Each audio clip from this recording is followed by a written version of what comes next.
Hi guys, so welcome back to my channel, and today we are gonna learn the 12 vocabulary words which will help you to improve your English skills.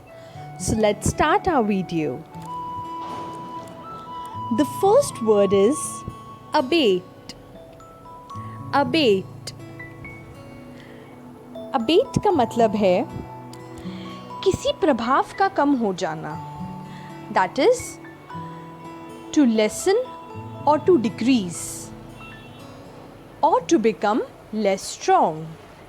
मतलब किसी प्रभाव का कम हो जाना. Now we will see it as to how to use in a sentence. The storm showed no signs of abating. मतलब जो तूफान था उसने थमने का कोई भी संकेत हमको नहीं दिया. The storm showed no signs of abating.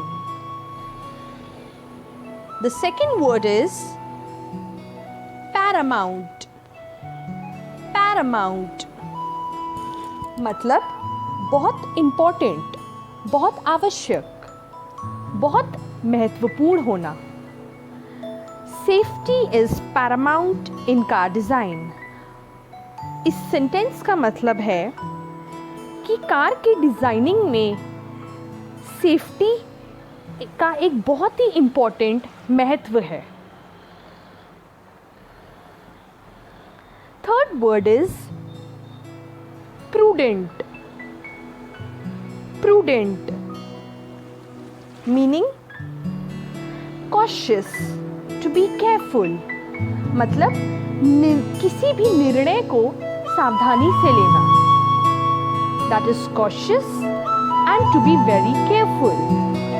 Now we will see it to use in the sentence.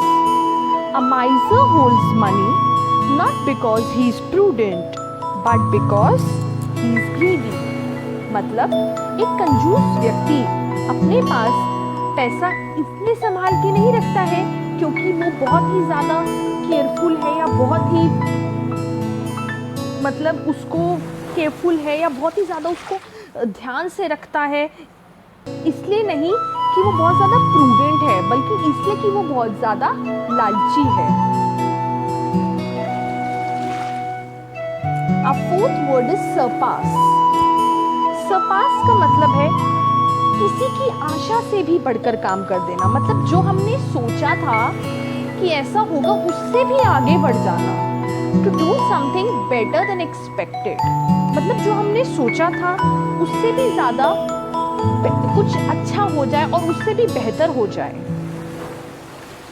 So the success of the film surpassed all expectations. Film की सक्सेस जो हुई थी उसने हमारी सारी आशाओं को छोड़कर वो आगे निकल गई. मतलब जो भी उसकी एक्सपेक्टेशंस थी, जो भी हमने सोचा था कि ऐसा होगा, उसने उस सारी एक्सपेक्टेशंस से आगे बढ़कर अपनी उसकी जो फिल्म थी वो सक्सेसफुल हुई. मतलब वो प्रसिद्ध हो गई, फेमस हो गई. The success of the film surpassed all expectations. Resplendent. Resplendent. Resplendent का मतलब है to be very attractive, gorgeous, brilliant. बहुत ही ज़्यादा आकर्षित लगना, बहुत ही ज़्यादा इम्प्रेसिव लगना. She looked resplendent in the new dress. वो अपनी नई ड्रेस में बहुत ही ज़्यादा आकर्षित लग रही थी, अट्रैक्टिव लग रही थी. Sixth word is eminent. Eminent. Eminent का मतलब फेमस होना या फिर इम्पोर्टेंट होना, बहुत ही इम्पोर्टेंट होना या ज़रूरी होना. Like an eminent scientist. An eminent scientist. एक साइंटिस्ट जो बहुत ही ज़्यादा फेमस हो और बहुत ही ज़्यादा इम्पोर्टेंट हो. Seventh word is proficient. Proficient. Proficient मतलब किसी भी कार्य में निपुण होना. To be skilled in something. किसी भी कार्य में निपुण या कुशल होना. She is proficient in mathematics. वो मैथमेटिक्स में निपुण है, कुशल है। Eighth word is steadfast. Steadfast मतलब faithful होना, मतलब लॉयल होना, ट्रस्टवर्दी होना, विश्वास का प्रतीक होना।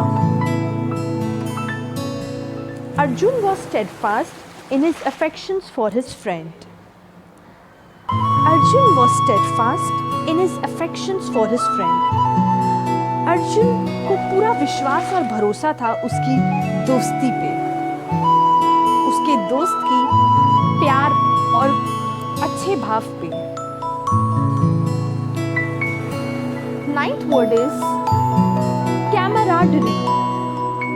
Camaraderie. Camaraderie. A feeling of friendship and trust among a group of people. कुछ लोगों के बीच में दोस्ती और विश्वास का भाव होना। He found camaraderie among the team. उसने देखा कि उस टीम में कैमराडरी मतलब एक विश्वास और भरोसेमंद लोग थे जो एक दूसरे पर विश्वास रखते थे और एक दूसरे की दोस्ती पे भी भरोसा रखते थे।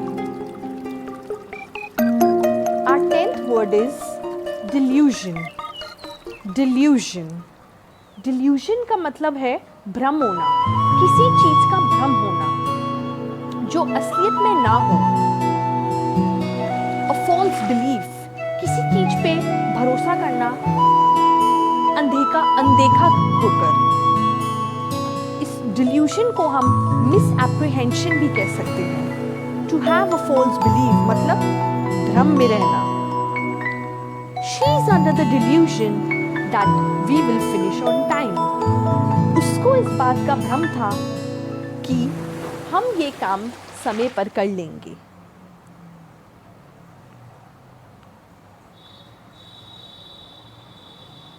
मंडेन।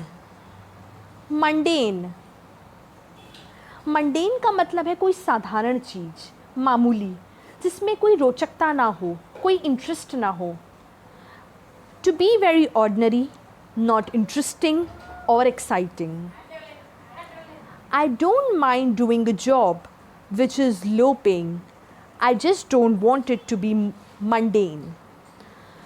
इस सेंटेंस का मतलब है कि मैं एक ऐसा जॉब करने को तैयार हूँ जिसमें मुझे कम सैलरी मिले, लेकिन मैं ऐसा जॉब कभी नहीं करूँगी जो कि बहुत बोरिंग हो, साधारण हो और उसमें कोई एक एक्साइटिंगनेस, इंटरेस्टिंगनेस ना हो, बस रोज की तरह ऑर्डिनरी और डल एंड बोरिंग हो।